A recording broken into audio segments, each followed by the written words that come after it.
오늘은 우리 165문부터 167문까지 세 개의 문답을 한번 살펴보려고 하는데, 우리는 이제까지 은혜의 방편에 대한 이야기들을 현재 하고 있습니다. 신앙생활을 어떻게 하면 잘합니까? 이렇게 한마디로 묻는다면 저는 이렇게 말하고 싶어요. 은혜의 방편을 부지런히 사용하십시오. 핵심은 이거, 예수 잘 믿으십시오. 이렇게 말할 수 있고, 아니면은 예배에 잘 참석하십시오. 이렇게 얘기할 수도 있고, 기도 많이 하십시오. 이렇게 얘기할 수 있잖아요. 예수 잘 믿고, 거룩하게 잘 살기 위해서 흔들리지 않고 믿음으로 살기 위해서 어떻게 해야 됩니까? 은혜의 방편을 부지런히 사용해야 됩니다. 우리가 행동으로 봤을 때 뭘 해야 됩니까? 은혜의 방편을 부지런히 사용하는 게 신앙생활의 본질이에요. 그 은혜의 방편의 중요한 부분들이 여기 대유리 문답은 세 가지를 얘기했었죠. 말씀, 성례, 기도, 이 세 가지를 얘기했어요. 가장 그것을 쪼리면 은혜의 방편은 말씀이라고 얘기할 수 있어요. 들리는 말씀이 은혜의 방편입니다. 그리고 나머지 모든 은혜의 방편들은 전부 다 말씀에 기초하고 있는 거예요. 그래서 다른 것들이 다 말씀과 상관없는 게 아니고, 찬송도 말씀, 기도도 말씀, 권징도 말씀, 성도의 교제도 말씀, 봉사도 말씀, 구제도 말씀, 헌금도 말씀, 모든 건 여러분 말씀과 관련된 거예요. 그래서 한마디로 얘기한다면 말씀이라고 얘기할 수 있고, 이걸 좀 나눈다면, 두 개로 나누면 들리는 말씀, 보이는 말씀, 성례, 이 두 가지를 얘기할 수 있어요. 이걸 좀 더 확장할 때 이 권징, 기도, 찬송을 또 얘기합니다. 더 확장하면 교회가 시행하는 모든 것, 주일날 시행되는 예배 요소, 그리고 또 예배가 끝나고 난 이후에 오후에 또 하는 모든 선행, 구제, 이렇게 또 이런 권면, 봉사, 모든 것들, 그리고 또 그뿐만 아니고 우리가 성경 통독하는 거, 또 가정 예배를 드리는 거, 전도를 하는 것, 모든 것들이 다 은혜의 방편이에요. 그래서 우리가 이런 것들, 은혜의 방편을 부지런히 사용해야 한다고 할 때, 우리가 성도로서 우리가 현재 하고 있는 이런 것들을 적극적으로 행할 때 우리 어떻게 되냐면 은혜의 방편, 즉 은혜를 받게 되는 거예요. 성도는 은혜를 받아야지만 살 수 있는 존재예요. 사람은 하나님의 은혜를 받아야지 살 수 있어요. 그럼 은혜를 어떻게 받느냐? 은혜의 방편을 부지런히 사용하면 은혜를 받게 돼요. 은혜의 방편을 부지런히 사용하면 큰 은혜를 받게 되고, 소홀히 여기면 작은 은혜를 받게 돼요. 은혜의 방편을 사용하지 않는 자들은 은혜를 못 받아요. 그래서 멸망을 당하게 되는 겁니다. 예수 처음 믿고 거듭날 때도 은혜를 받아야지 거듭나게 돼요. 그래서 은혜의 방편을 통해서 우리가 여러분 믿음을 갖게 되고, 은혜의 방편을 통해서 우리가 거듭난 이후에도 죄를 죽이고 의를 행하며 살아가는 게 가능하고요. 우리가 은혜의 방편을 부지런히 사용할 때 끝까지 인내하고 믿음을 지키고 어떤 일에도 뒤로 물러나지 않는 담대한 성도가, 그리스도인이 될 수가 있습니다. 은혜의 방편을 부지런히 사용할 때 영원한 하나님 나라 새하늘과 새 땅에 들어가게 됩니다. 구원의 시작도, 구원의 과정도, 구원의 완성도, 다 은혜의 방편을 부지런히 사용하는 것과 다 연결되어 있는 거예요. 그럼 은혜의 방편을 부지런히 사용하면 어떻게 되냐? 교회 중심으로 살아야지만 은혜의 방편을 사용할 수 있어요. 교회를 떠나서는 은혜의 방편이 사용될 수가 없어요. 반드시 지역 교회를 중심으로, 가시적 교회를 중심으로, 그리고 이 가시적 교회, 지역 교회라고 할 때는 반드시 목사를 중심으로 교회가 세워져야 됩니다. 직분이 중요하고, 그 중에 특별히 이 목사직이 중요합니다. 목사직에서 모든 게 출발이 되집니다. 그래서 올바른 가르침과 올바른 다스림을 통해서 교회가 말씀 중심이 될 때 교회가 정말 하나님 중심의 삶을 우리가 살아갈 수 있게 되는 것입니다. 자, 그래서 우리가 이 은혜 방편 중에서 우리가 지난 시간에 우리 말씀에 대한 얘기도 하고 또 성례에 대한 얘기를 우리가 지난주부터 하기 시작했습니다. 성례를 통해서 구원의 은혜가 우리 주어지게 됩니다. 그 중에서 예수님이 직접 제정하신 성례가 이 두 가지입니다. 세례와 성찬. 그 중에서 오늘 세례에 대한 얘기들을 한번 살펴보도록 하겠습니다. 우리 165문에 보면 세례란 무엇인가? 네. 세례와 성찬은 우리가 보이는 말씀이다. 이렇게 얘기를 하고, 이 보이는 말씀을 잘 활용해야 되는데, 이 보이는 말씀인 성례는 은혜 언약의 표와인이다. 은혜 언약을 표시해주고, 은혜 언약이 뭔지를 가시적 상징인 물과 떡과 포도주를 통해서 우리에게 보여주고 있고, 또 그 하나님의 은혜 언약이 약속하고 있는 것, 즉 영원한 하나님 나라에 들어가서 영원한 안식을 얻게 될 것이라는 것을 보증해 주는 게 뭐냐면 이 인의 역할로서의 이 성례다라고 얘기를 할 수 있습니다. 자, 밑에 보면 세례는 그리스도께서 성부와 성자와 성령의 이름으로 물로 씻는 신약의 한 성례이다. 네. 세례는 예수님이 직접 제정하셨습니다. 마태복음 28장에 지상대위임 명령이 있잖아요. 거기 보면 예수님이 가서 모든 민족을 제자로 삼아 아버지와 아들과 성령의 이름으로 세례를 베풀고 이렇게 삼위 하나님의 이름으로 세례를 베풀라고 말씀합니다. 지상대위임 명령, 우리에게 이 위임한 명령, 사명을 주시고 그 사명의 핵심이 뭐냐면 복음을 전하고 삼위 하나님의 이름으로 세례를 베풀어서 교회를 세우는 것이 너희가 해야 될 일이다 라고 얘기를 예수님 말씀합니다. 자, 그래서 이 세례는 부활하신 예수님이 직접 제정하신 것이고, 그리고 예수님이 재림하실 때까지 계속적으로 행해야 될 게 바로 이 세례다라고 얘기를 할 수 있습니다. 우리는 세례의 가시적 외적인 표시는 물입니다. 물로 씻는 신약의 한 성례다. 물은 더러운 것을 씻어내는 역할을 합니다.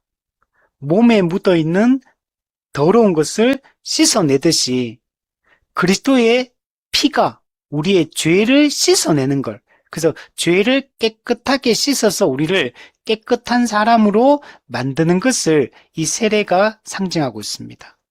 그래서 세례는 죄 씻음, 죄 사함을 보여주고 있습니다. 우리가 그래서 죄 사함, 죄 씻음을 받았으니까 이 세례는 우리가 새 사람이 되었다는 걸 보여주고 있습니다. 우리는 죄의 문제가 해결된 하나님의 백성이 되었음을 이 세례가 우리에게 보여주고 있는 겁니다. 그래서 세례를 받는 것은 매우 중요합니다. 세례는 구원을 받기 위해서 주는 게 아닙니다. 세례를 받음으로 구원받는 게 아니고 예수를 믿음으로 성령 세례를 먼저 받아요. 성령 세례를 먼저 받아서 우리가 새로운 존재, 거듭나서 새로운 존재가 이미 됐어요. 이미 구원을 받았습니다.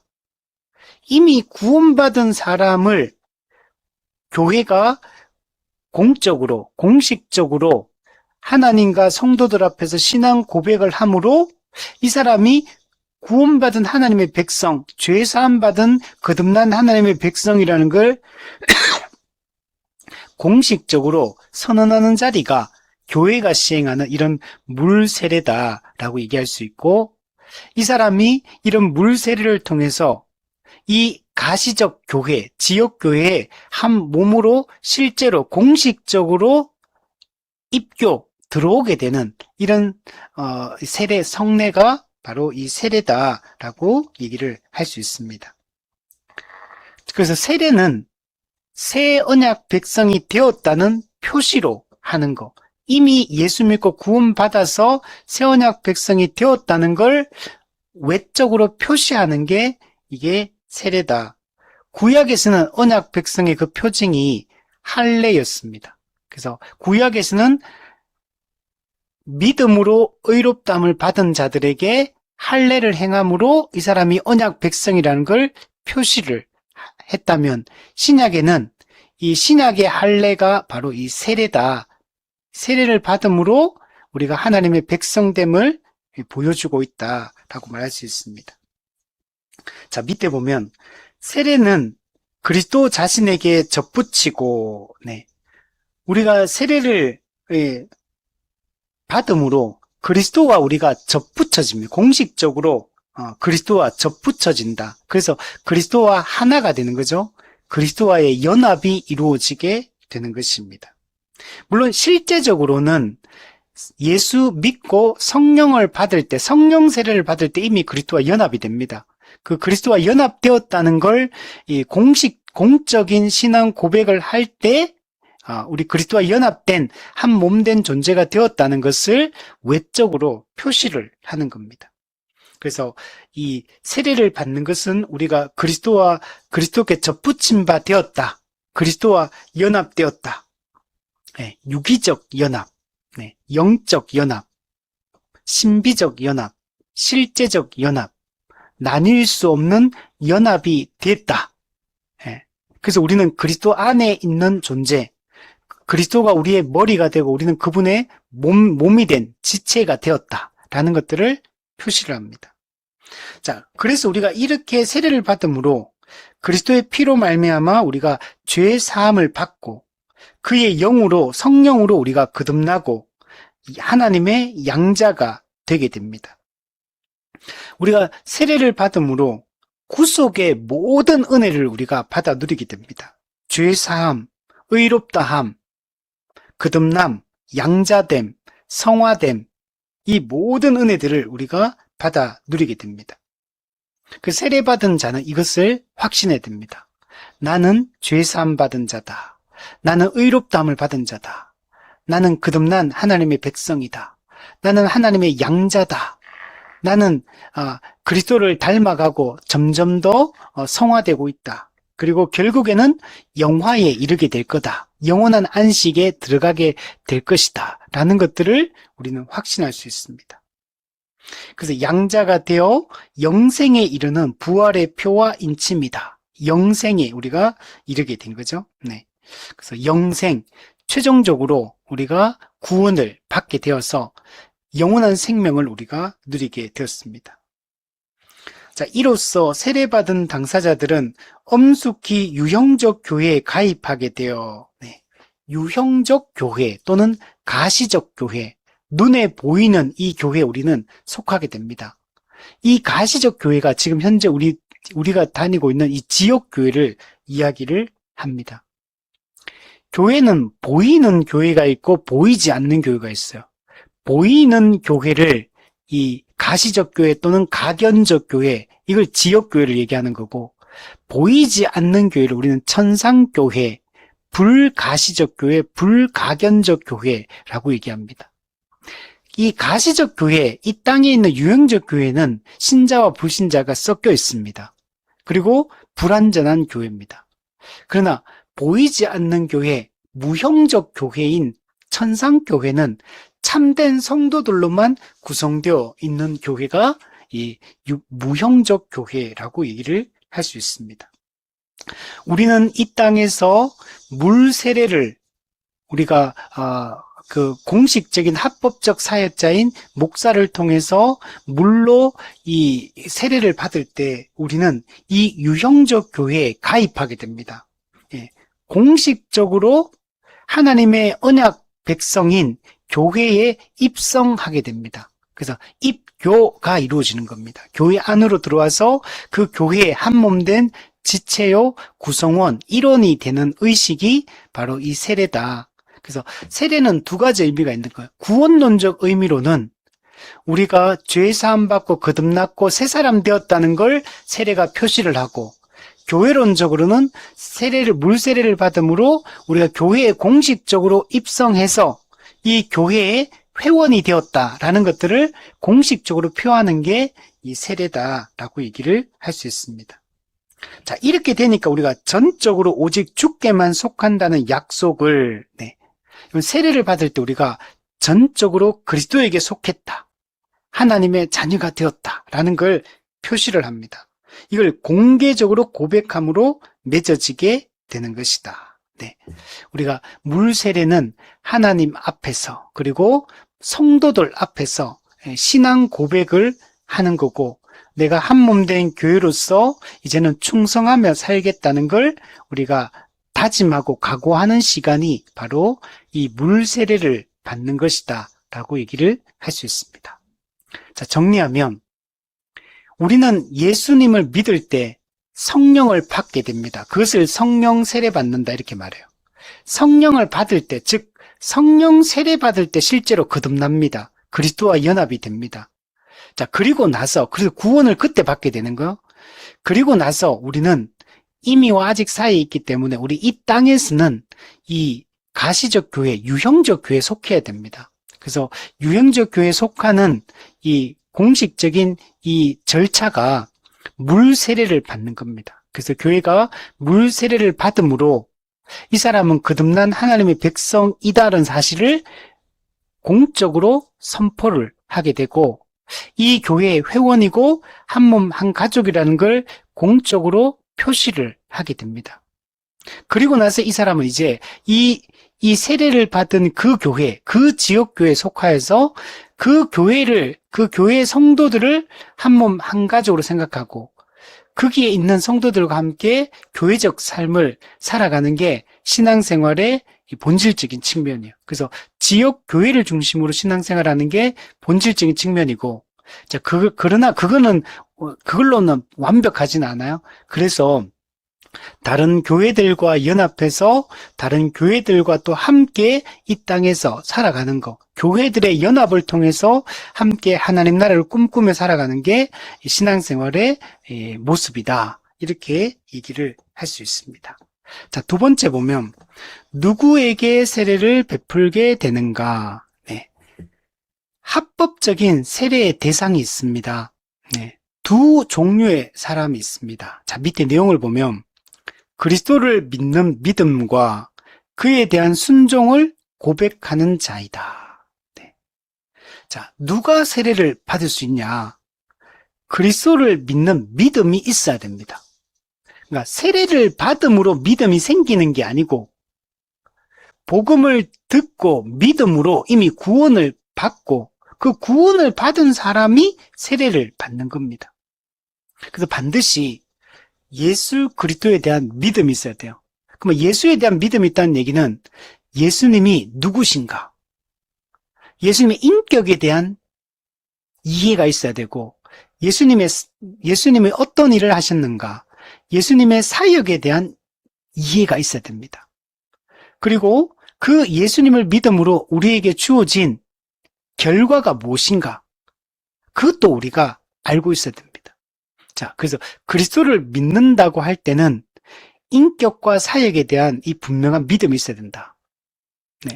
그리스도의 인격, 예수는 그리스도시다, 예수는 주시다, 예수는 하나님의 아들, 즉 하나님이시다 라는 이 인격에 대한 신앙 고백이 분명해야 되고, 예수님의 사역, 예수님은 성육신 하셨다, 예수님은 공생애를 사셨다, 죽으셨다, 부활하셨다, 승천하셨다, 주가 되신 예수님 성령을 보내주시고 또 통치하시고 재림하실 것이다. 이것들을 우리가 분명히 알아야 돼요. 그래서 또한 예수님의 구체적인 가르침들, 율법의 의미를 재해석한 예수님의 그 구체적 가르침과 또 장차 이루어질 약속, 여기에 대한 걸 안다는 걸 우리가 그리스도를 믿는다 이렇게 표현하는 거. 그냥 예수님이 그냥 이 땅에 성육신 하셨고 죽으셨고 다시 오신다, 그냥 간단하게 이렇게 아는 것 정도가 아니고, 그와 관련된 그 세부적인 내용들을 바르게 알 때 우리가 예수에 대한 바른 지식을 가지고 우리가 그분을 믿을 수가 있게 됩니다. 그러니까 성경이 말하는 그 예수를 믿어야 돼요. 그러니까 예수를 믿는데 신천지가 이만희가 자기가 재림 예수다, 이걸 믿어서는 안 되는 거죠. 제가 며칠 전에 한국 이단 계보를 봤는데 한국 이단들이 정말 많아요. 이게 1900년 초반부터 한국에 이단이 생기기 시작하거든요.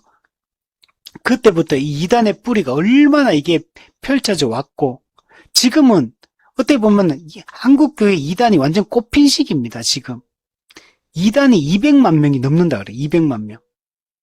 지금 신천지, 통일교, JMS 얼마나 강력하게 활동하고 있습니까?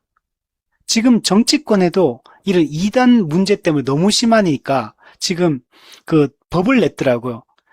그 이 특정 종교가 어떤 정치에 개입하는 이런 문제들이 많이 발생하다 보니까 이거 못하게 하는 이 법을 만들었더라고요. 그래서 제출했는데, 근데 또 이걸 또 많은 교회에서는 이걸 교회 해산법이다 그러면서 또 이거 가지고 교회를 탄압하는 거다, 또 이렇게 또 얘기하는 분도 있는데, 사실은 이 정상적인 교회를 공격하려고 하는 게 아니고 이런 이단들의 이런 이제 정치 개입과 이런 것들을 막기 위한 특정한 그런 활동들에 대해서 막으려고 하는 시도들. 근데 여기서 문구들이나 이런 것들이 좀 오해 소지가 있다 보니까 이제 이걸 교회 해산법이다 하면서 이거 막아야 된다, 또 이렇게 얘기를 하고 있더라고요. 그래서 이런 것들도 잘 살펴서 법안의 문구를 잘 조정해가지고 이제 이게 그런 사회를 혼란시키고 하는 특정한 이런 활동들을 이렇게 막는 것은 분명히 중요한 것 같아요. 자, 어쨌든 간에 우리가 성경이 말하는 그 예수에 대한 믿음을 가져야 된다. 그리고 또한 믿는다고 하는 게 반드시 뭐로 나타나야 되면 그리스도에 대한 순종으로 나타나야 돼요. 자, 그냥 믿는다 이렇게 하는 걸로 끝나면 안 되고, 믿음이 참되게 믿는지 거짓되게 믿는지는 순종, 행함으로 반드시 나타나야 됩니다. 예수에 대한 바른 지식이 있어야 되고, 예수에 대한 분명한 그분의 통치에 대한 분명한 순종, 그 삶이 뒤따를 때 이 사람이 참된 믿음을 가진 자고, 이런 사람들에게 세례를 베풀게 된다는 겁니다. 자, 그런데 유형적 교회 밖에 있어 약속의 언약의 외인인 자들에게는 세례를 베풀 수 없다. 즉, 유형적 교회 바깥에 있다, 약속에 대해서, 언약에 대해서 외인이다, 외국인이다, 상관없는 자다. 즉, 이 사람 어떤 사람이냐면 복음을 알지 못하는 자, 예수의 인격과 사역에 대해서 알지 못하는 자, 그리고 그것을 거부하고 믿지 않는 자, 하나님의 약속과 상관없는 자, 그리스도 밖에 있는 자, 이런 사람들에는 세례를 베풀 수 없다. 당연하겠죠. 한마디로 얘기하면 예수님을 안 믿는 사람, 복음을 모르는 사람, 적극적으로 복음을 믿기를 거부하는 사람, 이런 사람한테는 세례를 베풀 수 없다. 교회가 시행하는 물세례는 올바른 지식과 올바른 그 순종으로 거듭났음을 분명히 외적으로 뚜렷하게 드러낸 사람들, 그런 성인 신앙 고백자들에게 세례를 베푸는 것이다, 이렇게 말할 수 있고, 자, 두 번째, 또 한 경우가 있는데, 그리스도를 믿는 신앙과 그를 향한 순종을 고백하는 양친 또는 그중 한 사람만 믿는 부모에게서 난 어린 아기들도 세례를 받을 수 있다. 이걸 우리는 유아 세례라고 얘기하죠. 유아 세례의 기준은 명확합니다. 그 부모 중에 양편이든 또는 한 명이든 그리스도를 믿는 믿음과 순종이 뚜렷이 나타난 참된 부모, 참된 양친 중에 한 명이 있으면 그에게서 태어난 어린 아기들은 세례를 받을 수 있다. 유아 세례를 받을 수 있다. 이렇게 얘기를 하고 있습니다. 이거는 아브라함 언약에 근거하고 있어요. 아브라함 언약에 보면 그 하나님이 하나님 나라 회복에 대한 약속을 주시는데 땅과 자손과 주권에 대한 약속을 주십니다. 무너진 하나님 나라 회복에 대한 약속, 내가 다시 너희를 여자의 후손의 형벌 대속적 죽음을 통해서 너희들을 다시 구원할 거다. 누구를 구원할 거냐? 아브라함과 그의 자손에게 복을 주겠다. 즉 아브라함과 그의 자손, 즉 아브라함 한 명만 구원받는 게 아니에요. 그의 자손, 하나님을 믿는, 언약을 믿는 그의 자손들에게도 이 언약적 복을 허락하고 있는 것들을 볼 수가 있습니다.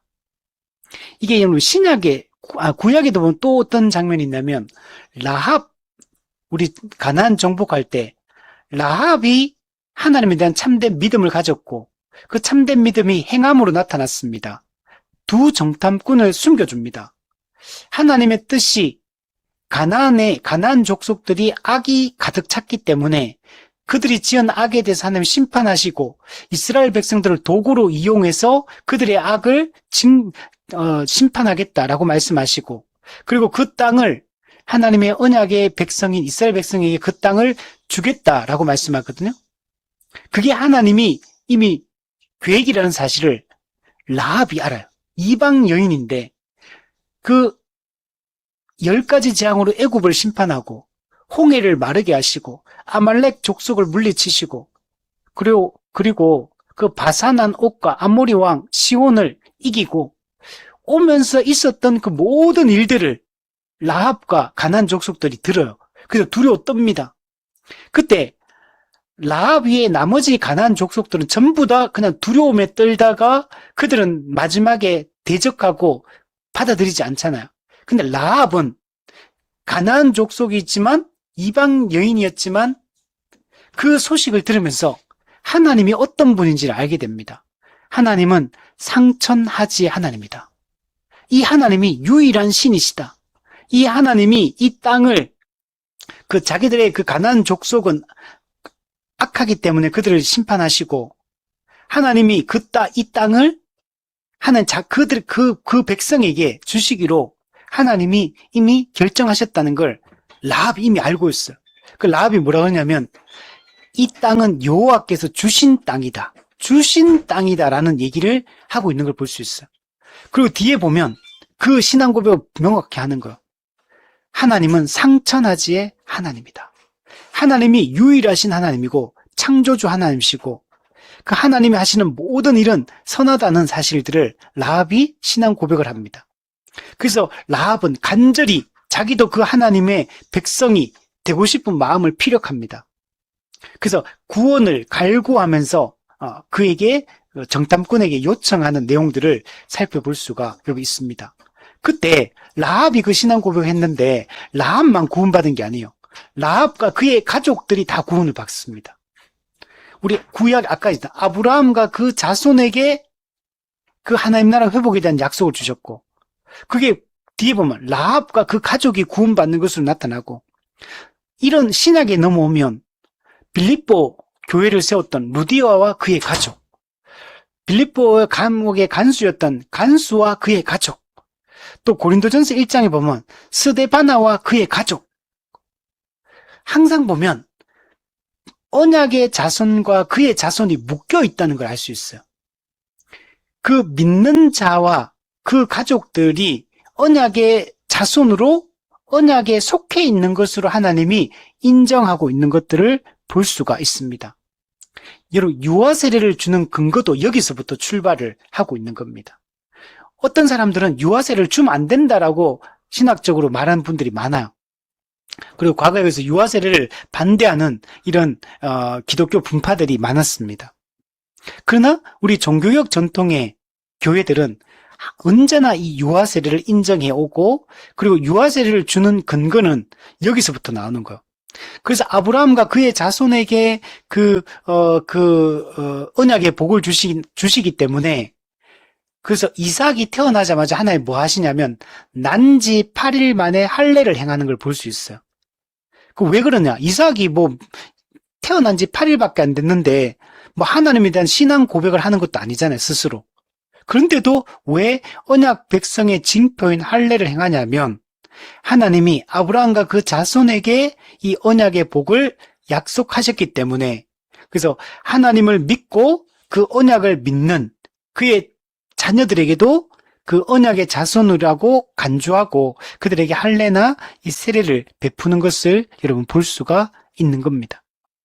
그러니까 유아 세례는 아기의 믿음을 보고 하는 게 아니에요. 아기의 자발적 믿음 때문에 유아 세례를 베푸는 게 아니고 하나님의 이 언약의 약속 때문에 유아 세례를 베푸는 겁니다. 그리고 또 하나는 그 하나님의 언약을 믿는 부모의 믿음을 보고 유아 세례를 베푸는 거예요. 그 두 가지 근거인 거죠. 하나님의 언약과 그 언약을 믿는 부모의 믿음, 그것 때문에 여러분 유아 세례가 가능한 것입니다. 그래서 우리 종교개혁 전통에서는 이 유아 세례를 이제 인정하고 있고 유아 세례를 현재 우리가 주고 있는 것입니다. 자, 그러나 우리가 생각해야 될 부분은 유아 세례를 받았다고 해서 그 아기가 자동적으로 구원받는 건 아니에요. 언약의 자녀로 취급하고 이렇게 키우고 이렇게 하지만 반드시 아기가 스스로 신앙을 고백할 수 있는 나이가 되었을 때 스스로 신앙 고백을 함으로 그때 입교를 하게 되는 겁니다. 입교를 할 때 진짜 참된 하나님의 백성이 여러분 그때 실제로 확인이 되는 겁니다. 이건 성인도 마찬가지요. 성인이라고 해서 물 세례를 받았다고 무조건 그 사람이 천국 간다는 말은 아니에요. 교회가 잘 확인해서 물 세례를 베풀어야 되는데 실수할 수 있어, 이 땅에서는. 그래서 성인 신앙 고백자들 중에도 세례를 받았지만 거듭나지 않은 사람들, 나중에 천국 가지 못하고 지옥 가는 사람들도 실제로 많아요. 그래서 교회에 보면 예수님도 사도 바울도 종말의 특징 중에 하나가 뭐냐면 배교자들이 일어날 것이다. 수많은 배교자들이 일어날 것이다. 이 배교자는 누굽니까? 교회 안에 외적 신앙 고백을 통해 교회 안에 들어왔지만 중간에 떠나는 사람들이 많을 거라고 얘기를 하는 겁니다. 또 예수님도 말씀했죠. 그 곡식을 뿌렸는데 가라지가 섞여 있어. 그러니까 제자들이 예수님 가라지를 뽑을까요? 그러니까 예수님이 다시 오셔서 최후 심판하실 때까지 그때까지 알곡과 가라지를 그냥 밭에 그대로 내버려 둬라. 예수님이 이렇게 말하잖아요. 자, 이런 내용들이 뭘 보여주냐면 이 땅의 이 가시적 교회, 유형적 교회는 불완전한 교회고 신자와 불신자가 섞여 있는 상태라는 걸 말해주고 있는 거. 그리고 중간에 배교하고 탈락하고 떨어져 나간 사람도 있고 어떤 사람은 끝까지 교회 안에 남아서 외적으로는 신앙 고백을 해요. 그런데 예복을 입지 않은 참된 믿음이 없는, 그래서 결국에는 천국 문 앞에서 지옥으로 향하는 샛길로 떨어지는 사람들이 여러분 생기는 겁니다. 철로역정에 보면. 그래서 우리가 유아 세례를 받았다고 자동으로 구원받는다는 얘기는 아니다.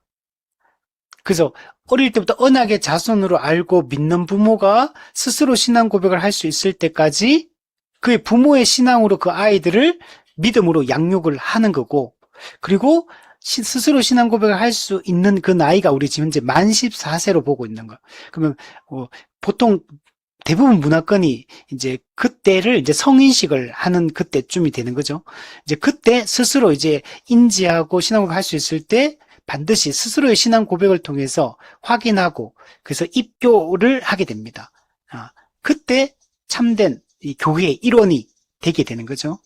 자, 그렇게 우리가 이해를 하면 됩니다. 정리하면 누구에게 세례를 베풀 수 있느냐?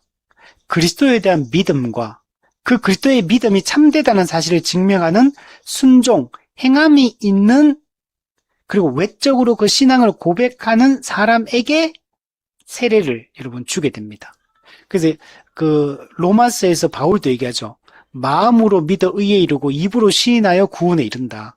마음으로 믿어, 이건 내적 믿음을 얘기하고, 입으로 시인하여, 이 말은 외적 고백, 이 세례식을 얘기하는 겁니다. 외적 고백, 이 세례를 할 때 신앙 고백을 공적으로 하기 때문에 그런 사람이 구원을 받는다라고 얘기하고 있고, 또 한 명은 부모 중에 둘 중에 한 명이라도 이 참된 믿음과 이 행함이 있는 참된 부모가 이제 부모의 아기, 그는 언약의 자녀로 취급하고 이제 주의 교양과 훈계로 양육해서 이제 성인이 되었을 때 입교를 통해서 교회 회원으로 받아들여지게 된다. 그래서 이 두 가지가 이제 세례입니다. 성인 세례와 유아 세례가 있다. 자, 마지막 167문에 보면 우리의 세례를 어떻게 잘 효용할 수 있는가?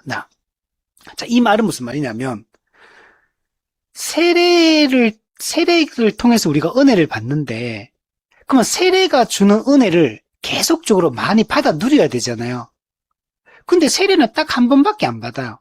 재세례, 재침례 이런 건 없어요. 우리한테는. 딱 한 번만 받으면 돼. 삼위 하나님의 이름으로. 자, 그러면 세례가 주는 유익을 우리는 어떻게 이걸 은혜를 계속 받아 누리느냐? 이 문제를 물어보는 거. 자, 성찬 같은 경우는 반복적으로 계속 성찬을 거행을 하니까 성찬을 통해서 우리가 은혜를 계속 받을 수가 있습니다. 우리 보통 한국교회는 1년에 4번, 많으면 한 달에 한 번, 저희 교회는 한 달에 한 번 성찬식을 거행하거든요. 또 어떤 교회는 매주 성찬식을 거행하는 교회도 있어요. 성찬식은 많이 공적으로 교회에서 목회자를 중심으로 많이 성찬식을 거행하면 사실 은혜를 더 많이 받게 되는 거예요. 그래서 성찬은 사실 매주 하는 것도 좋은 겁니다. 나쁜 게 아니고 오히려 은혜를 많이 받을 수 있어요. 근데 이제 교회 상황상 또 여러 가지 여건상 매주 이렇게 하기가 쉽지 않기 때문에 그래서 한 달에 한 번 이렇게 하면 좋아요. 1년에 4번 지금 한국교회 주로 하는데 이건 너무 적어요. 너무 적고 그래서 한 달에 한 번씩 성찬을 하는 게 제가 생각할 때는 좋겠다. 물론 그거는 교회적 상황에 따라서 또 이렇게 교회가 정해서 하면 됩니다. 1년에 한 번 하겠다 하면 한 번 해도 돼요. 교회가 그렇게 정하면. 근데 우리가 성찬의 은혜를 많이 받으려면 많이 거행하고 인자의 살과 피의 의미를 더 많이 되새길수록 은혜를 많이 받는 거기 때문에 많이 할수록 좋겠죠. 네. 자, 그래서 어쨌든 성찬은 이렇게 자주 거행하면서 은혜를 받는데 세례는 딱 한 번밖에 안 받는 거니까 그러면 세례가 가져다 주는 은혜를 많이 받을 수가 없잖아요. 그럼 어떻게 하냐? 그래서 이 질문을 하는 겁니다. 어떻게 하면 세례를 잘 효용할 수 있느냐? 이 세례를 어떻게 향상시킬 수 있느냐? 쉽게 얘기하면 세례를 통해서 받는 은혜를 어떻게 하면 더 많이 받을 수 있느냐? 이걸 물어보는 겁니다. 자, 밑에 보면 필요하지만 소홀히 해왔다. 그 표현이 좀 어떻게 되는지 좀 문장이 좀 이상한데 되어왔다. 실제로 아까도 얘기했지만 세례는 정말 중요하거든요. 세례를 통해 받는 은혜는 너무 중요한데 세례를 잘 효용을 못 해왔어요. 교회가. 그냥 난 딱 한 번 세례 받는 거니까 나는 30년 전에 세례 받고 나는 그러면 더 이상 30년 전에 세례 받을 때만 은혜 받고 그러면 세례 받고 난 이후부터는 세례의 은혜가 없어져 버리잖아. 그러니까 세례에 관심 안 갖는다는 거지. 그러면 안 된다는 얘기를 지금 하려고 하는 거. 물론 세례를 다시 받으라고 얘기하는 건 아니지만 세례의 은혜를 계속 지속적으로 반복적으로 받는 건 중요하거든요. 어떻게 해야 되느냐? 그래서 지금 여기서 얘기하는 거. 필요하지만 소홀히 해온 게 교회의 역사라는 거예요. 심지어 세례 자체를 똑바로 안 주죠. 세례 받을 때조차도 세례를 하나님이 정한 올바른 방식으로 세례의 의미가 바르게 전달되어질 수 있도록 세례 받는 당사자도 세례 받는 걸 참여하는 성도들도 세례식 할 때 받는 은혜가 있는데 이런 것들을 소홀히 여겨왔습니다. 어떻게? 세례 받는 사람을 교육을 시켜야 되는데 세례 교육을 똑바로 안 했어요. 세례 교육은 세례 받기 한 달 전에 4주 교회 토요일 나와가지고 교육하는 걸 세례 교육이라고 말하지 않아요. 세례 교육은 평상시에 하는 거예요. 평상시에. 어떤 초신자도 아니지, 아직까지. 어떤 사람이 방문을 했어요, 교회에. 그래서 복음을 배울 의향이 있다. 그러면 그때 어떻게 합니까? 복음을 열심히 가르쳐야 되는 거예요. 그게 1년이든 2년이든 3년이든 이 사람이 거듭날 때까지, 스스로 신앙 고백을 할 때까지 가르치고, 그리고 자기가 신앙 고백을 한다고 또 되는 건 아니에요. 행함이 순종으로 나타나야 돼. 외적인 형태로 참된 믿음을 가지고 있고 거듭났다는 사실이 외적 행동으로 드러나야 됩니다. 뚜렷하게. 앞서 얘기했던 믿음과 순종, 믿음과 행함. 이게 뚜렷하게 나타날 때, 이 사람은 정말 성령 세례를 받고 거듭난 사람이구나라는 게 확인이 돼요. 그러면 그 사람을 교회가 세례 문답, 7위회, 목사와 장로가 그의 신앙 고백을 점검을 해야 돼요. 그래서 지식이 있는지 확인하고, 두 번째, 행함이 있는가, 거듭남의 뚜렷한 증거가 삶 속에서 드러나고 있는가, 그의 삶의 방향의 변화, 행동의 변화, 말의 변화, 태도의 변화, 방향성의 변화, 또 행실의 변화, 우선순위의 변화, 이런 것들이 나타나는지를 진짜 거듭난 사람이 맞는지를 확인을 해야 돼요. 그게 세례 문답의 과정이에요. 그래서 세례 교육을 하면서 그걸 꾸준히 믿는 믿음의 내용과 삶을 쭉 살피고, 특별히 그 세례 문답이라는 특별한 과정을 통해 가지고 물어봐야 돼. 질문하고 물어보고. 그러니까 성도들한테도 저 사람 어떻게 하는지, 평상시에 어떤 행실을 하는지, 가정에서 어떻게 하는지, 직장에서 어떻게 하는지, 다른 성도들한테 이제 성도들 물어보고, 계속 그 사람이 거듭났다는 뚜렷한 증거들이 나타나는지를 7위회가 확인하고, 다른 성도들에게 물어보고, 그 당사자에게 물어보고, 어떻게 생각하고, 어떻게 행동하고, 어떻게 살아가는지를 확인하는 세례 문답의 과정이 있어야 돼. 그리고 나서 그게 확인되었을 때, 이제 공식적으로 전체 성도가 모였을 때 세례식을 거행하는 거. 그래서 주일 공예배 때 해야 되는 거요. 세례식도 아무 때나 하면 안 돼요, 여러분. 주일 공예배 때, 공예배라는 거는 전체 성도가 같은 시간에 같은 공간에 모여 있는 걸 공예배라고 합니다. 그래서 전체 성도가 다 모여 있을 때 전체 성도 앞에서 공적인 신앙 고백을 해야 되는 거. 그래서 세례식은 반드시 주일 공예배 때 지역교회 안에서만 할 수 있는 거. 내가 아무리 믿음이 좋다 해도 이 사람이 갑자기 내가 다니는 지역교회가 아니고, 저기 예를 들면 나는 저기 서울에 있는 사랑의 교회 목사님한테 사랑의 교회 가가지고 그때 세례식 할 때 나도 거기 가서 세례 받고 싶다. 됩니까, 그게? 안 되잖아요.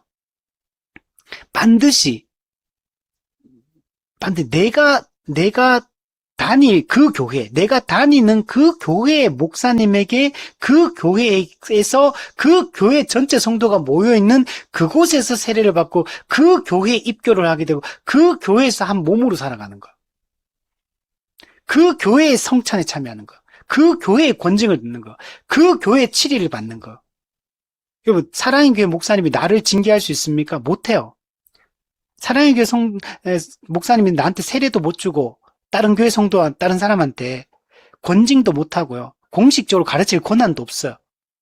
그는 내가 속한 지역 교회에서만 할 수 있는 거야. 권징도, 세례도, 성찬도, 또 공식적인 설교를 듣고 가르침을 받고 지도를 받는 것도, 그는 전부 다 한 지역 교회 안에서만 이루어지는 거. 내가 세례를 받는 그 순간에 예를 들면 동부 교회에 딱 소속이 되는 거. 내가 그 교회의 성찬에 참여하는 거. 그 교회에서만 권징을 할 수 있어요. 이런 것들이 명확해야 돼요. 자, 근데 이런 것들이 다 소홀히 여겨져 온 거예요. 자, 뒤에 보면 세례를 잘 사용하는 의무는 우리가 평생 동안 이행해야 한다. 아까 말했잖아. 세례는 딱 한 번 받는 건데, 평생에. 근데 평생 동안 세례를 이행해야 된다 그러잖아요. 성찬을 계속 받아야 된다. 이 말은 이해가 되는데 세례를 계속 평생 동안 이행해야 된다. 평생 동안 세례를 잘 사용해야 된다.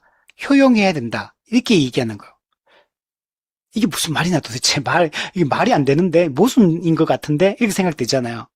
이건 어떤 의미냐면 세례를 또 받으라 이런 얘기를 하는 게 아니라 세례의 의미를 계속 되새기라는 얘기를 하는 거예요.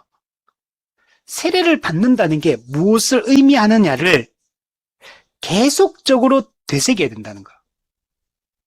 내가 죄 사함 받았다는 게 어떤 의미인지, 내가 구원받았다는 게 어떤 의미인지, 내가 새 사람 되었다는 게 어떤 의미인지, 내가 하나님 나라 백성이 됐다는 게 어떤 의미인지, 내가 교회에 속하게 되었다는 게 어떤 의미인지, 내가 누구인지, 어떻게 살아야 되는지, 무엇을 해야 되는지, 내가 어떤 존재인지, 내 신분이 무엇인지,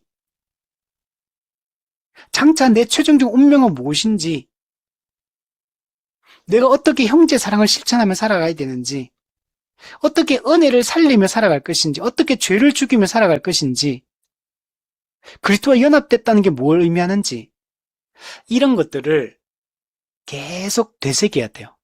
이게 세례의 의미를 잘 평생 동안 사용한다, 효용한다 라는 말의 여러분 의미입니다. 특별히 두 가지 예를 들어요. 시험을 당할 때 세례의 의미를 깊이 기억해야 된다. 두 번째, 다른 사람이 세례 받을 때 우리도 그 참여하잖아요. 우리 주일날 공예배 때 하니까. 그러면 누군가가 우리 지금 이번 주에 세례를 받아요. 그러면 우리도 그 참여해서 그가 신앙 고백하는 걸 귀로 듣잖아요. 그때 우리가 어떻게 하냐면 세례의 의미를 세례 받는 그 당사자뿐만 아니고 그 세례에 참여하는 성도들도 세례의 의미를 깊이 되새겨야 돼요. 성찬에 참여할 때 그 은혜를 기억하듯이 세례의 의미를 세례식에 참여할 때도 깊이 경험해야 되고, 아, 세례받는 저 사람이 이제 우리 교회 영적 가족이 됐구나, 교회 가족이 됐구나, 아, 우리가 그럼 헌신해야 될 사람은 저 사람이다. 저 사람의 모든 육적이든 영적이든 정서적이든 모든 면에 대해서 우리가 책임져야 된다. 그와 교제하고 사랑을 나누고 이렇게 살아가야 되는 그 대상이다. 사랑의 대상이다. 우리가 끝까지 섬기고 돌봐야 될 대상이다. 함께 교제해야 될 대상이다. 이 마음을 가져야 되는 거예요. 또 세례받는 그 당사자도 여기 앉아있는 이 성도들이 내 영적 가족이 돼. 그걸 알아야 돼요. 이들에게 헌신해야 된다. 이들과 평생 죽을 때까지 이제는 살아가는 거다. 우리가 가장 가까이 하고 친밀하게 지내고 서로 돕고 섬겨야 될 사람은 이 사람들이다. 이 교회가 내 영적 가족이다. 이 사실을 깊이 경험해야 돼. 시험 당할 때 힘들잖아요. 지치고 낙심하고 영적 침체에 빠지고 절망에 빠지고 이러잖아요. 그때 뭘 기억해야 되냐? 세례의 의미를 기억해야 돼요. 우리가 과거에 어떤 존재였는지, 어떻게 구원을 받게 됐는지, 구원받은 이후에 우리가 어떤 신분과 능력을 갖게 되었는지, 장차 우리에게 약속된 것이 무엇인지, 우리가 이미 받은 복이 무엇인지, 장차 받을 복이 무엇인지 깊이 되새겨봐야 돼. 내가 이 힘들 때 옆에 있는 내 지체들이 어떤 의미인지, 우리 교회 목사님이 어떤 존재인지, 옆에 있는 장로님이 어떤 분인지, 우리 주일학교 학생들이 나에게 어떤 의미를 가지는지 이걸 깊이 생각해야 돼. 그래서 시험 당할 때, 다른 사람이 세례받을 때 특히 더 이 세례의 의미를 마음에 되새기는 게 필요합니다. 자, 뒤에 보면 세례의 성질, 그리스도께서 그 세례를 제정하신 목적, 세례에 의해서 우리에게 주어지고 보증된 특권, 혜택, 유익이 무엇인지, 또 세례를 받을 때 행한 엄숙한 서약이 어떤 의미인지. 여러분, 이건 서약이잖아요. 하나님과 약속이고 성도들과 약속한 거거든요. 그럼 이걸 안 지키면 언약을 깼기 때문에 깬 것에 대한 책임을 져야 돼요. 징계를 받아요. 여러분, 책망을 받게 됩니다. 그래서 이런 것에 대해서 심각하게 그리고 감사히 고찰해야 된다. 그 의미를 깊이 생각해 봐야 된다는 거. 자, 그리고 뒤에 보면 우리의 죄악스러운 더러움과 그다음 세례의 은혜, 그리고 우리의 약속에 미급 또는 역행하는 것, 이런 것을 생각해 봐야 돼. 죄악스러운 더러움, 내가 이 죄 짓고 있고 죄의 자국을 자꾸 진 이런 부분에 대해서 돌아보고 회개해야 돼요. 세례의 은혜를 되새겨 봐야 돼요. 하나님이 우리에게 세례를 통해서 약속해 주신 것에 대해서 미급, 부족하게 우리가 행했는 거 뭔지, 안 지킨 게 뭔지, 역행한 거, 이런 것들을 생각을 하면서 우리 어떻게 되나? 겸손해져야 돼요. 하나님 앞에 정말 은혜가 없이는 나는 살 수가 없는 존재구나. 내가 지금 여기까지 온 것도 하나님 은혜 때문에 이렇게 왔구나. 앞으로도 이 은혜가 없이 나 살 수 없다. 이런 것들을 생각하면서 더 그리스도를 겸손히 그리스도 앞에서 그 은혜를 사모하며 나아가야 됩니다. 성례 안에서 우리에게 보증된 죄사함, 그리고 우리의 모든 다른 축복에 대해서 우리 확신해야 돼요. 우리가 세례를 받음으로 우리가 받게 된 복이 너무나 많거든요. 죄사함, 의롭다함, 우리 양자됨, 성화됨, 그죠? 우리 하나님 나라에 이미 임한 하나님 나라의 모든 그 복들, 교회됨, 이런 것들을 깊이 되새겨 봐야 돼. 이런 걸 되새길 때는 우리가 점점 더 성숙한 자로 자라가게 되는 겁니다. 또한 우리가 세례를 받는 그리스도의 죽음과 부활로부터 힘을 얻어 죄를 억제하며, 세례는 그리스도의 죽음과 부활의 그 의미를 되새기고 그리스도의 죽음과 부활을 통해 우리에게 어떤 결과가 찾아오게 되었는지, 어떤 새로운 존재가 되었는지를 기억하며, 그렇게 되면 어떻게 되냐? 죄를 억제할 수가 있어요. 죄 짓는 것을 우리가 억제할 수 있습니다. 은혜를 소생시킨다. 우리가 그 세례의 의미를 되새기면 은혜를 더 많이 받게 되잖아요. 그러면 은혜가 우리 가운데 충만해져요. 그러면 우리가 큰 은혜를 받게 되죠. 큰 은혜를 받게 되면 우리는 큰 은혜가 말과 행동과 삶으로 나타나게 돼요. 그러니까 점점 더 우리가 거룩한 삶으로, 신앙이 좋은 삶으로 우리가 살아가게 되는 거죠. 또 세례를 받음으로 그리스도께 자기의 이름을 바친 자로서, 우리는 어떻게 되냐? 우리의 이름을 예수님께 바친 자예요. 이름을 바치는 것은 우리의 전 존재, 전 인격을 예수님께 바치는 것과 같은 겁니다. 우리는 나의 소유권이 나한테 없어요. 나는 그리스도의 것으로 부름을 받았다. 너희는 값으로 산 존재가 되었다. 그는 흥하고 나는 쇠하여리라. 나는 무익한 종이라. 그죠? 우리는 없어요. 우리가 예수님을 믿을 때, 그죠? 옛사람은 그리스도와 함께 십자가에 못 박혀 죽고, 우리가 새 사람으로 다시 살아난 거예요. 옛사람은 죽고 없어요. 그러니까, 나라는 자아는 없어, 이제. 내가 있는 게 아니고, 그리스도가 나의 주인이고, 그리스도의 자아가 나를 붙들고 있는 거. 내 자아가 있는 게 아니에요. 그죠? 우리 갈라디아 2장 20절에 있잖아요. 그게 그죠? 나는 없어, 이제. 나는 죽고 그리스도가 내 안에 사는 거야. 우리 찬양도 있잖아요. 그죠? 나는 죽고, 그죠? 나는 죽고 없어, 이미 옛사람.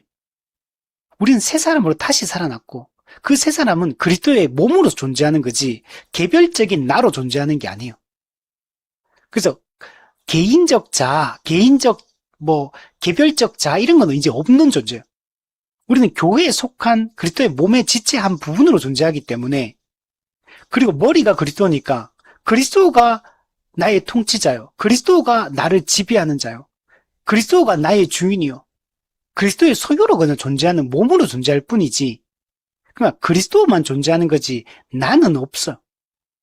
그래서 항상 우리가 이걸 생각해야 돼요. 자꾸 우리가 자꾸 나를 내세우잖아. 나의 자존심, 나 섭섭하다, 그죠? 너 나를 인정해주지 않는다. 나를 존중해주지 않는다. 전부 다 내가 살아있기에, 나는 없는데, 나는 죽고 이미 없는데 내가 살아있는 것으로 생각하니까 자꾸 그런 얘기를 하게 되는 거예요. 무익한 종의 태도, 그는 흥하고 나는 쇠하여야 하리라. 이게 우리가 가져야 될 태도다. 자, 그러니까 이렇게 되면 어떻게 되냐? 거룩함과 의로운 삶을 살기를 원하며, 우리가 정말 이렇게 세례의 의미를 되새기고 내가 누구인지를 알고 내 존재의 상태가 어떤 건지를 알면 진짜 거룩하고 의로운 삶을 살기를 소원하게 됩니다. 그래서 우리는 거듭난 사람이 우리 죄 지으면 불편하잖아요. 죄 지으면 막 회개가 되잖아요. 예수 믿고 나면 딱 변하는 게 죄에 대한 민감함이 들거든요. 죄를 짓기는 짓고 안 짓지는 않아요. 짓기는 짓지만 죄 짓고 나면 불편하고, 그래서 하나님께 회개하고 빨리 돌이키려고 하잖아요. 그리고 죄책감을 느끼잖아요. 그리고 의롭게 살려고 애를 써요. 물론 넘어질 때도 많지만 성도는 거룩을 추구하는 마음이 이미 들어왔거든요. 죄를 미워하는 마음이 이미 들어왔기 때문에 이런 삶을 삽니다. 또한 같은 성령으로 세례를 받아 한 몸을 이룬 자들로서, 그래서 지역교회, 이 가시적 교회를 중심으로 형제의 사랑 가운데 행하기를 노력하게 됩니다. 그리고 은혜 받으면요, 자기 중심적 삶에서 이웃 중심적 삶으로 바뀌게 됩니다. 교회, 이게 우리 복음을 듣고 은혜 딱 받으면 사람이 딱 바뀌는 게 나타나는 게 예배 드리는 것을 좋아하고, 그죠? 말씀을 배우기를 좋아하고, 전도하기 시작하고, 다른 사람의 영혼에 관심을 갖고, 다른 사람을 섬기고, 이렇게 바뀌어요. 기도의 내용도 나를 위한 기도에서 다른 사람을 향한 기도들이 자꾸 많이 나와요. 여전히 내 기도가 자꾸 논다 이러면은 내가 지금 은혜가 없어서 그런 거야. 은혜를 받으면 하나님을 위해서 기도하게 되고, 하나님 나라를 위해서, 다른 사람을 위해서, 교회를 위해서, 이웃을 위해서 이렇게 기도하는 것으로 바뀐다는 걸 알 수 있습니다. 그래서 예수님 말씀하셨죠. 은혜 받은 사람의 특징이 뭐냐? 자기를 부인하고, 이렇게 돼. 자기를 부인하고, 이웃을 내 몸같이 사랑하고, 이렇게 바뀌는 거. 은혜 방편을 부지런히 사용하면 할수록 하나님을 사랑하기를 힘쓰고 이웃을 내 몸과 같이 사랑하기를 힘쓰는 삶으로 나타나고, 자기를 부인하고 자기 십자가를 지고 기꺼이 자기를 희생하는 삶으로 이게 나아가게 되는 것을 볼 수가 있는 겁니다. 자, 정리하면 우리는 은혜의 방편을 부지런히 사용해야 됩니다. 1차적으로 들리는 말씀, 목회자를 통한 공적 설교와 공적 양육에 힘을 써야 됩니다. 그리고 개인적인 성경 통독과 성경 연구, 그리고 성도의 교제를 통해서 피차 말씀으로 권면하고 가르치는 것, 서로가 서로를. 이걸 우리가 열심히 해야 됩니다. 들리는 말씀. 그걸로는 안 돼요. 이 땅에서 우리가 죄성을 가지고 있고 연약하기 때문에 들리는 말씀만으로는 충분하지 않습니다. 그래서 하나님께서 이 보이는 말씀, 성례를 주신 것, 세례와 성찬. 우리가 이 세례는 딱 한 번 받는 거지만 세례의 의미를 끊임없이 기억하고 생각하는 게 중요합니다. 시험을 당할 때, 특히 우리가 시험을 당해서 고난이 있을 때, 그때 세례의 의미를 기억할 때 우리가 잘 이겨낼 수가 있고, 다른 사람이 세례 받는 걸 볼 때 세례의 의미를 깊이 생각해야 돼. 그러면 우리가 거룩하게 살아가고 죄를 죽이고 의를 행하고 이웃을 사랑하며 교회를 중심으로 하나님 나라를 실현하는 삶들을 우리가 살아갈 수가 있게 됩니다. 그래서 우리는 세례는 한 번 받지만 세례의 의미를 끊임없이 평생 동안 이행하고 그 효용을 기억하는 것들이 중요하고 계속적으로 되새기는 것들이 필요하다. 그러면 큰 은혜를 받게 되고 큰 은혜를 받으면 우리가 거룩하게 살게 된다. 우리 이런 삶을 살 수 있었으면 우리 좋겠습니다.